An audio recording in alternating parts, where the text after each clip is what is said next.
నమస్కారం. తర్వాత ఈరోజు జరిగిన ఈ ఎలక్షన్, మొన్న జరిగిన ఎలక్షన్ కానీ ఈరోజు జరిగిన కౌంటింగ్ కానీ చూస్తే ఇది మొత్తంగా ప్రజా విజయం. మొత్తం మా కూటమి సభ్యులంతా, తర్వాత మా జిల్లాలో ఉండే ఎమ్మెల్యేలు, మిగతా వాళ్ళందరూ సమిష్టి కృషి ఇది.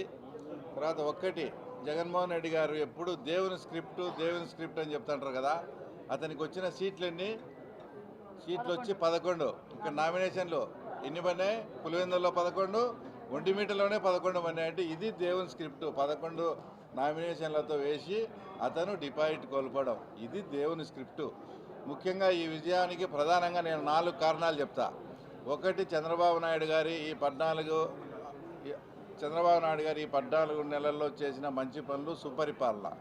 ఎందుకంటే మేము అందరం కూడా, మా టీం అంతా కూడా ఎక్కడన్నా ప్రచారానికి పోయినప్పుడు అందరూ ఇళ్ళ దగ్గర ఉండాలని సాయంత్రం పూటే పోతా వచ్చినాం.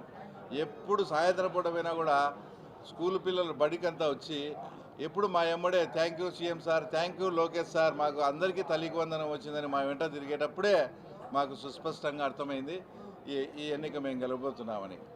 ఆ తర్వాత రెండో పాయింట్ వచ్చేసి 30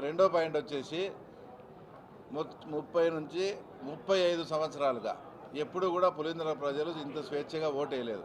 మేము ఓట్లు అడగనమైనప్పుడు, సార్ మీరేమో ఓటు అడుగుతున్నారు, మమ్మల్ని ఆ రోజు వేయించారు కదా అని మమ్మల్ని అడిగేవారు. మేము నిర్భయంగా ఓటు వేస్తాం, ఫస్ట్ టైం మీరు స్వేచ్ఛగా పాల్గొనండి అని మేము వాళ్ళకు భరోసా కల్పించడంతో వాళ్ళంతా స్వేచ్ఛాయుత వాతావరణంలో ఈ ఎలక్షన్ జరగడంతోనే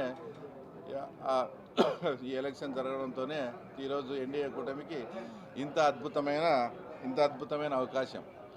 ఇంకో పాయింట్, అందరూ కూడా ఇది వాళ్ళకి డిపాజిట్ కూడా రాలేదు అంటే ఇది అని ఏదైనా చిన్న డౌట్ కానీ కన్ఫ్యూజన్ కానీ ఉంటే అది నేను చేస్తా ఇప్పుడు. ఎందుకంటే మేము ఎలక్షన్ పోయినప్పుడు కానీ అక్కడంతా కూడా అందరూ కూడా వాళ్ళ క్యాడర్ అంతా కూడా మాతో టచ్లోకి వచ్చి, సార్ ఈ 5 ఏళ్లలో మమ్మల్ని సర్వనాశనం చేశాడు, ఎగ్జాంపుల్కు పాడా అని చెప్పేసి 200 నుంచి 250 కోట్ల బిల్లులన్నీ పెండింగ్ పెట్టాడు.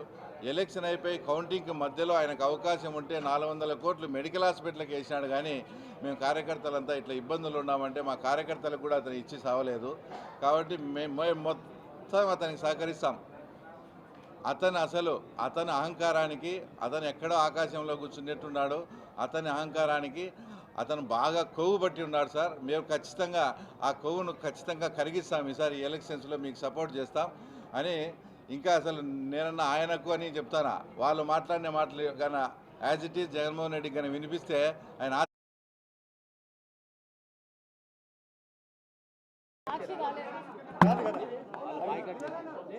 సత్యమైంది కదా, సాక్షి లేదు కదా, సాక్షి బతికింది అసలు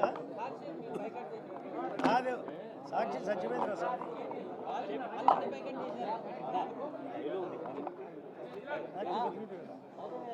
లైవ్లో లేదు, లైవ్లో లేదు కదా, లైవ్లో అంటే డెడ్ అని కదా. అంటే హెచ్ఎన్ఎస్ఎస్ ద్వారా చిన్న వెంటు పెడితే ఆ పనిని పోయి రైతులంతా పోయి అడిగితే కూడా ఏ రోజు స్పందించకుండా అవంతా కూడా పొంగనూరు పెద్దిరెడ్డి రామచంద్రారెడ్డికి పోవాలి. ఇక్కడ నిన్ను ఓట్లు వేసి 35 ఏళ్ళు 40 ఏళ్ళ నుంచి వాళ్ళను ఓట్లు వేసినా వేయకుండా మీరే గుద్దుకొని చేసి ఆ ప్రజలకు ఇవ్వకుండా అక్కడ పెద్దిరెడ్డి రామచంద్రారెడ్డి వాళ్ళ ఊరు పీబీసీ అంటే పొంగనూరు బ్రాంచ్ కెనాల్కి పోవాలని ఎక్కడ నీళ్ళు ఇవ్వకుండా పోవడంతో మేము మొత్తం మా కూటమి నాయకులంతా సీఎం గారితో మాట్లాడి, అధికారులతో మాట్లాడి అక్కడ వెంటు పెట్టించి అక్కడ వాటర్ అందించడం. ఈ 4 కారణాల వల్లనే మేము ఊహించిన దానికన్నా కూడా తర్వాత ఎక్కువ మెజార్టీ ఈరోజు ఆ తర్వాత అక్కడ వచ్చింది. ఇంకో విషయం కూడా స్పష్టంగా, అంటే వాళ్ళది ఎంత బలం అనేది చెప్పేదానికి మీరు కూడా లాజికల్గా ఆలోచించండి. మీ ద్వారా రాష్ట్ర ప్రజలు కూడా చెప్తున్నా, రీపోలింగ్ అడిగింది వాళ్ళే, తర్వాత 2 రీపోలింగ్ వచ్చినాయి. రీపోలింగ్ కన్నా ముందు పోలింగ్ అయింది, ఒక బూత్లో 400 ఓట్లు పోల్ అయితే రీపోలింగ్ తర్వాత 350 ఓట్లు 360 ఓట్లు పోలైనాయి.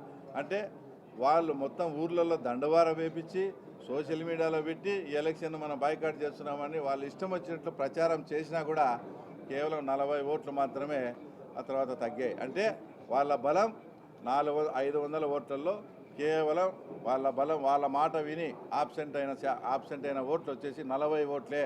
ఇప్పుడు ఆ రకంగా క్యాల్కులేషన్ వేసుకునే కూడా ఖచ్చితంగా వాళ్ళకు వచ్చిన 682 ఓట్లు నిన్న వాళ్ళ ఆబ్సెంట్ అయిన విధానాన్ని బట్టి చూస్తే 2 కరెక్ట్గా టాలీ అవుతున్నాయి. అంటే వాళ్ళ బలం 500 ఓట్లలో వాళ్ళు చెప్తే బాయ్కాట్ చేస్తున్నామని వాళ్ళు చెప్తే వినకుండా అందరూ హాజరైనారు. వాళ్ళ మాట వినింది కేవలం 40 ఓట్లు మాత్రమే అనేది ఆ తర్వాత నేను మీ ద్వారా తెలియజేస్తూ ఉన్నా. ఒక్కసారి మా ముఖ్యమంత్రి గారు ఎంతో ప్రజాస్వామ్యవాది. ప్రజాస్వామ్యం అంటే ఆయన పడి చచ్చే మనిషి. అలాంటి ప్రజాస్వామ్యవాది చేతనే అంతకుముందు ఎలక్షన్స్లో ఇదే జెడ్పీటీసీ ఎంపీటీసీ ఎలక్షన్స్లో ఆయన నోటి వెంటనే మేము ఎలక్షన్ బాయ్కాట్ అని అనిపించారంటే మీరు ఎంత అప్రజాస్వామ్యంగా వ్యవహరించినారో. జగన్ రెడ్డి కానీ అవినాష్ రెడ్డి కానీ ఏదో పెద్ద పుడింగని పెద్దిరెడ్డి రామచంద్రారెడ్డిని కుప్పంకు వచ్చి ఏమేమో చేశారు కదా. ఇప్పుడు పులిందుల ఎలక్షన్ జరిగేటప్పుడు ఆయన్ను పంపించచ్చు కదా. రాజమల్లులు రమేష్ యాదవ్ను పంపించినట్టు పెద్దిరెడ్డి రామచంద్రారెడ్డిని పంపించి ఆ తర్వాత ఇక్కడ పులిందులో తేల్చుకోవాల్సింది. అంత ఘోరంగా అప్రజాస్వామ్యం చేసిన ఆ వ్యక్తి నిన్న మాట్లాడుతూ ఏందో ప్రజాస్వామ్యానికి అతనే ప్రతిరూపమైనట్టు అతనే ప్రతీక అయినట్లు జగన్మోహన్ రెడ్డి మాట్లాడడం కూడా ఇది చాలా దారుణం. ఇంకొక విషయం మాట్లాడితే ఏదో గంగమ్మ జాతర అంట రఫా అని రాష్ట్ర ప్రజలను రాష్ట్ర అధికారులను భయపడించే మార్గం చేసి ఈ 3.5 సంవత్సరం తన పార్టీని తన పార్టీ కార్యకర్తలను సర్వైవ్ చేసుకోవాలనే ఉద్దేశంతో రఫా అని ఎప్పుడో 3.5 సంవత్సరం 4 ఏళ్ళ గవర్నమెంట్ మారుతుందంట. అప్పుడంట గంగమ్మ జాతర అంట రఫా అంట. ఇప్పుడు ఈ పులివెందులో ఈ ఎన్నిక జరిగినప్పుడు ఈ రఫా బ్యాచ్ నువ్వంతా ఏమైనారని నేను ఈ రాష్ట్ర ప్రజలకు చెప్తా ఉన్నా. ఏంది లేదు, జగన్ది ఉత్త డొల్లతనము, ఉత్తది ఊరికే మేకపోయేది గాంభీర్యము. తన పార్టీ ఉనికిని కాపాడుకునే దానికి రఫా అన్నాడు. కానీ ఇప్పుడు అదే రఫా ఉండింటే ఆ రఫా బ్యాచ్ ఏమైంది, పులివెందులో ఇంత మెజార్టీలు ఎట్టొస్తాయని మేము రాష్ట్ర ప్రజలకు చెప్తూ, చివరగా నేను ఫస్ట్ క్లాస్ స్టూడెంట్, నాకు 4.5 లక్షల మెజార్టీ వచ్చింది. తర్వాత నువ్వు తలకిందులు తపస్సు చేసినా నీకు ఆ మెజార్టీ రాదని మా ముఖ్యమంత్రి అన్నప్పుడు ఈరోజు మెజార్టీ డిపాజిట్ కూడా రాలే. ఈ మెజార్టీ గురించి నువ్వేం సమాధానం చెప్తావని కూడా తర్వాత ఆయన మేము